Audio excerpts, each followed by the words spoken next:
Now that we have the history videos over there, let's talk about something current. The Washington Capitals and their current roster, as it most likely is done, and this is arranged by cap hit. So this is arranged by cap hit, not by points or by who's going to play where. So that way, when people in the comment section are saying you got everybody out of order, we can point out I did it by cap hit. Um, who's gone for next year's roster? Well, Connolly ended up moving on. He's gone to Florida. 22 goals, 24 assists. I believe it's a career year. I think he'll probably get about 15 next year, but we'll see. Again, people point out, hey, his points per 60 minutes are pretty good, and he just needed an opportunity. He got that this year in Washington. Fine. Point taken. We'll see what happens this season. Burakovsky, 12 goals, 13 assists. He had to go. It was not working between he and the Caps. He moves on. Maybe Colorado got a huge steal. Maybe they didn't. We will know pretty darn soon. Either way, that drama is gone from the Capitals. Matt Niskanen got moved in kind of a surprise trade for Radko Gudas. The thing is, well, you can look at that and go, well, Niskanen's the better offensive defenseman. Gudas actually had a pretty good year. 4 goals and 16 assists for him, which was pretty darn good. And Niskanen, 8 goals and 17 assists. I remember early in the season and scrolling out who was the leading scorers on each team, that Gudas showed up in the leading scorers for Philly while Ghost didn't. And it was weird. And it was that way for a while. So Gudas had a pretty good start, and it'll be interesting to see how he does for the Capitals this year. Orpik, of course, is retired. Orpik played a diminished role compared to his better days, and so they're going to miss him in the locker room, but I think they can absorb that with some of the other pieces they have coming. The one thing that stands out to me with the Capitals is that Oshie, Backstrom, and Ovechkin are all over the age of 30. Now, Ovechkin has shown no signs of falling off the mark or, showing his age at all. Eventually, it does happen. Backstrom, 22 goals, 52 assists, 74 points. Pretty solid season for him overall. Of course, Ovechkin had 51 goals and 38 assists. Ovechkin signed for 2 more years. Kuznetsov signed for quite a while, till 2025. He had 21 goals and 51 assists, 72 points. And of course, Kuznetsov's capable of scoring more than that. I would not be surprised to see him score 30 this year. Backstrom, he's a free agent next summer. What is he worth? At age 32, which he'll be next summer, how much term do you give him? How much money do you give him? They've already got Oshie, who at 32 years of age is signed through 2025. That contract's too long. He had 69 games played, 25 goals, 29 assists, 54 points. Oshie does get injured regularly. It's the way he plays the game. There's a recklessness to his game. And, I know Caps fans are going to point out what happened in that series against Carolina. I know that was an ugly hit. And, on that in that situation, yes, it was kind of an ugly hit. Agreed. But at the same time, Oshie doesn't seem to protect himself out there. He's kind of rushing all over the ice, which is great when he's scoring, but it does lead to some injuries. Wilson, of course, one of the most unpopular players in the National Hockey League. 63 games played this past season. 22 goals, 18 assists, 40 points. He's signed till 2024. And he's 25 years of age. So he's honestly in his prime right now. This coming season could be offensively his best. 26 years of age, settling in as a power forward, and if he can avoid suspension, then you've got something there. Lars Eller, 30 years of age, 2023. He is signed until 13 goals, 23 assists for Eller. He's a perfect third-line center. He can fill in top six if he needs to. And he's kind of a guy who can do a little bit of everything. So Eller, very useful to them. Vrana, 23 years of age. He's signed for 2 more years. 82 games, 24 goals, 23 assists, 47 points. And I believe he's still a restricted free agent at the end of that. Vrana's part of this, the young core that's kind of sort of there. But one thing that stands out for me with Washington is they need to win now.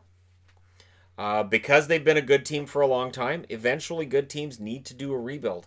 Washington's not that far off. So I'm expecting this season to see some kind of sense of urgency, especially when it comes to playoff time for the Capitals. They've got Hagelin, 30 years of age. He's signed till 2023. He had 20 games, 3 goals, 8 assists, 11 points after the trade where he arrived in Washington. I'm not worried about his stats before that, just looking at his stats in Washington. They added Richard Panik. He's 28 years of age, signed through 2023. He had 14 goals, 19 assists for Arizona. So since it's Arizona where they struggle to score, you got to think that's 20 goals in Washington where scoring's a little bit easier, and they're not just playing that defensive style. So adding Panik kind of offsets losing Connolly. Hathaway, 76 games played, 11 goals, 8 assists, 19 points. He's 27 years of age. Signed through 2023, and he adds some more sandpaper on a team that already had a bunch. The Capitals this offseason seem to have gone, we're really not well liked with Wilson. Let's add a bunch more jerks to that. Carolina had the bunch of jerks thing added because of Don Cherry. We'd just like to be jerks because everybody thinks we're jerks. So they seem to go out and get as many as they could. That said, Hathaway had a good year. Calgary's going to miss him. And Washington, I think, is going to love Garnet Hathaway's game. Travis Boyd, 25 years of age, played 53 games, 5 goals, 15 assists. Nick Dowd, 29 years of age, picked up from Vancouver. Had a decent year last year. 64 games as a fourth-line center, 8 goals, 14 assists, 22 points. They've signed Brandon Leipsic. He's been added. He's 25 years of age. Split the year between LA and Vancouver, and in 62 games recorded 7 goals, 16 assists. He's a fill-in. He'll leave you wanting a little bit offensively. That's kind of his MO, but he can have his good streaks as well. So that's 7 goals added there with Leipsic, along with 11, so 18, 32 with Hathaway, and they lost 34 between Burakovsky and Connolly. So if you're doing this as I've got to replace goals with goals, they've done that. You could argue they'll get more goals out of this group, potentially, than they got, because they have 3 players rather than 2. So we'll see.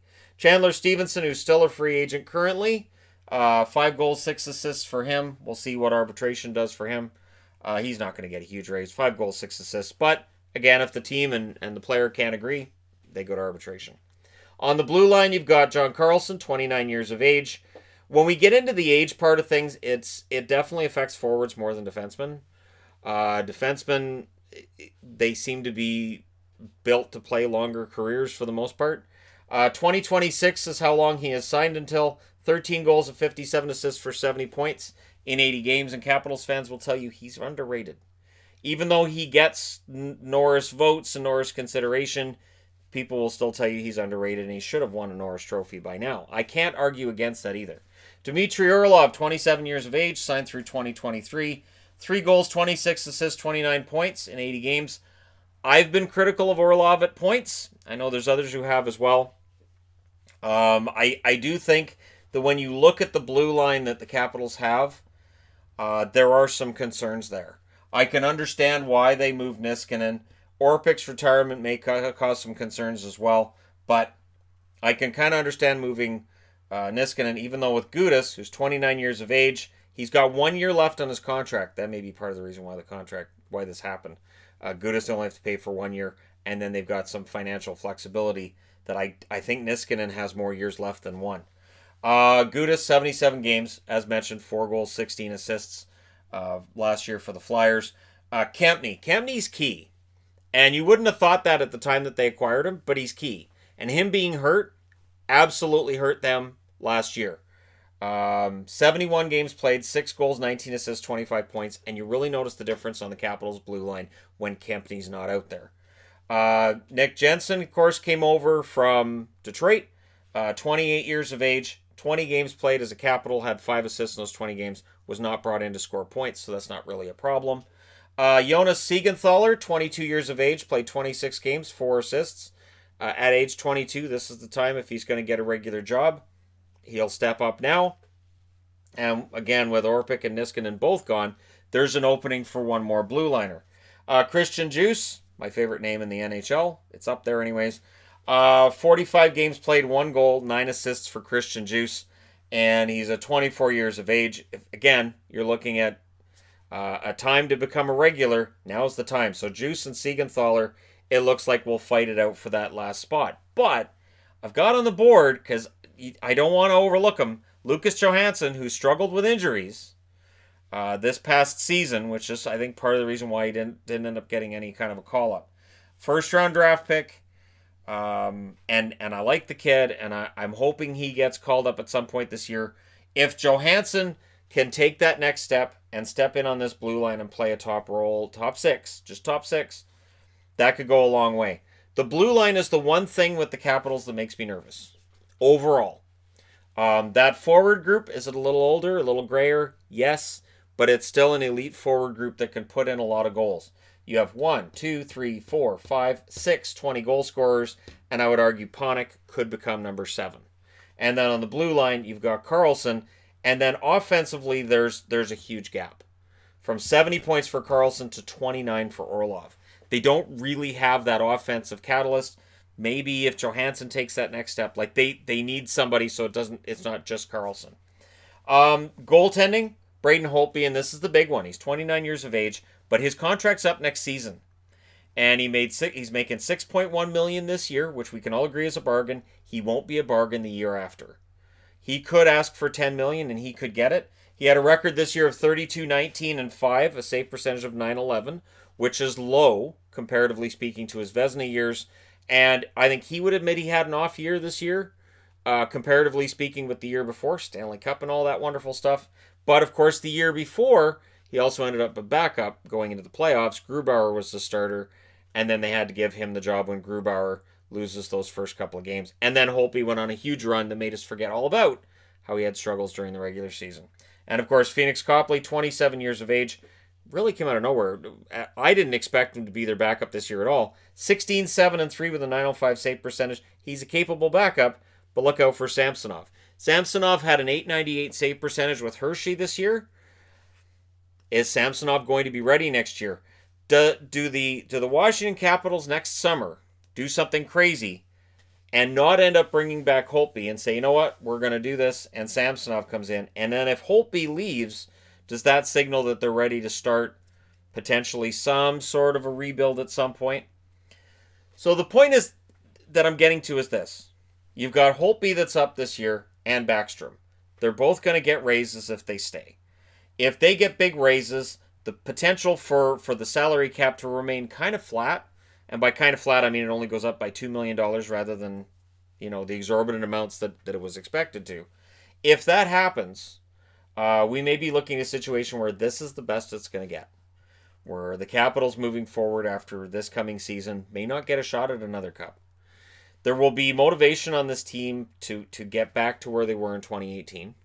That wasn't there this past season. Not only that, but rather than just throw them under the bus and say motivation, there's also just the bumps and bruises they went through in the 2018 playoffs that may not have been fully healed when the 2019 season started. So, October of 2018, you've won the cup in June, you might still be kind of banged up, and it's hard to mentally get back into it. Pittsburgh Penguins went through that as well with their Stanley Cup championships, where sometimes it's hard to get back into it. Stanley Cup hangover is a thing. So they won't have that working against them this year. I like the additions. I think Panik's a good addition. Gudas, potentially a good addition. Physicality in that top 4, if he plays top 4, if he doesn't end up getting bumped down to 5, right? Because Karlsson, Orlov, Kempny, and I could see Jensen being in there. And this blue line, again, that's my one concern. Holtby in the playoffs proved he can be the guy. Ovechkin has proven he can be a superstar in the playoffs. There's a really solid top 6 here. A top 6 that can beat almost anybody in the NHL. The question for me is that blue line. So the overall reason for this video, the overall question this video asks is, can this roster as it's currently constituted win the 2020 Stanley Cup? For people who've watched the video where I try to predict who's going to win the 2020 Stanley Cup, they're my pick. I do think that they're a team that can have that comeback and the motivation to win it again. But let me know in your opinion in the comment section below where you think this team has a weakness, where they have a strength, what their chances are, and who I don't have on the board that you think could be a key guy for the Caps. I looked at their prospects list, and I don't see anybody else being close that can be a key guy for them. But again, there could be some surprises. Let me know what you guys think in the comment section below as always. Don't forget to hit like and subscribe. If you're browsing your way through, you just happen upon this video, and hey, it's just a look at the Capitals. and an excuse for me to throw on the jersey now that it's got the patch on it. And there's more Stanley Cup final patches coming. Because I think they're fun to throw on jerseys, and now that my collection's as full as I think it can get, it's pretty darn close. Now it's a matter of collecting patches to throw on those jerseys just to give them that little bit extra spice. Let me know your thoughts. Hit like and subscribe. I'll talk to you again soon.